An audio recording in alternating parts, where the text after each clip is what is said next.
مسلمانوں، تم پر اللہ کے راستے میں لڑنا فرض کر دیا گیا ہے، اور وہ تمہیں ناگوار تو ہوگا، مگر عجب نہیں کہ ایک چیز تم کو بری لگے اور وہ تمہارے حق میں بھلی ہو، اور عجب نہیں کہ ایک چیز تم کو بھلی لگے اور وہ تمہارے لیے مضر ہو، اور ان باتوں کو اللہ ہی بہتر جانتا ہے اور تم نہیں جانتے۔ یہی اللہ ہے جس کے سوا کوئی عبادت کے لائق نہیں، بادشاہ حقیقی، ہر عیب سے پاک، سلامتی دینے والا، امن دینے والا، نگہبان، غالب، زبردست، بڑائی والا۔ وہی اللہ تمام مخلوقات کا خالق، ایجاد و اختراع کرنے والا، صورتیں بنانے والا۔ اس کے سب اچھے سے اچھے نام ہیں۔ جتنی چیزیں آسمانوں اور زمین میں ہیں سب اس کی تسبیح کرتی رہتی ہیں۔ مومنوں، مرد مردوں سے تمسخر نہ کریں۔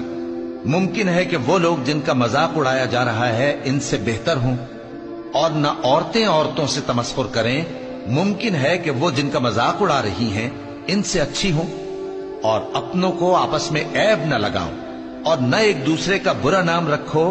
ایمان لانے کے بعد برا نام رکھنا گناہ ہے، اور جو لوگ توبہ نہ کریں وہ ظالم ہیں۔ اے پیغمبر صلی اللہ علیہ وآلہ وسلم، تم اپنے پروردگار عظیم کے نام کی تسبیح کرو، سو ہمیں تاروں کی منزلوں کی قسم، اور اگر تم سمجھو تو یہ بڑی قسم ہے کہ یہ بڑے رتبے کا قرآن ہے جو کتاب محفوظ میں لکھا ہوا ہے۔ اس کو وہی ہاتھ لگاتے ہیں جو پاک ہے۔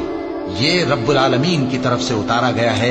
کیا تم اس کلام کے ماننے میں دیر کرتے ہو اور اپنا وظیفہ یہ بناتے ہو کہ اسے جھٹلاتے رہتے ہو؟ ہم تم کو آسان طریقے کی توفیق دیں گے، سو جہاں تک نصیحت کے نافع ہونے کی امید ہو نصیحت کرتے رہو۔ جو خوف رکھتا ہے وہ تو نصیحت حاصل کرے گا، اور بے خوف بدبخت اس سے کترائے گا۔ جو بڑی تیز آگ میں داخل ہوگا پھر وہاں نہ مرے گا اور نہ جیے گا۔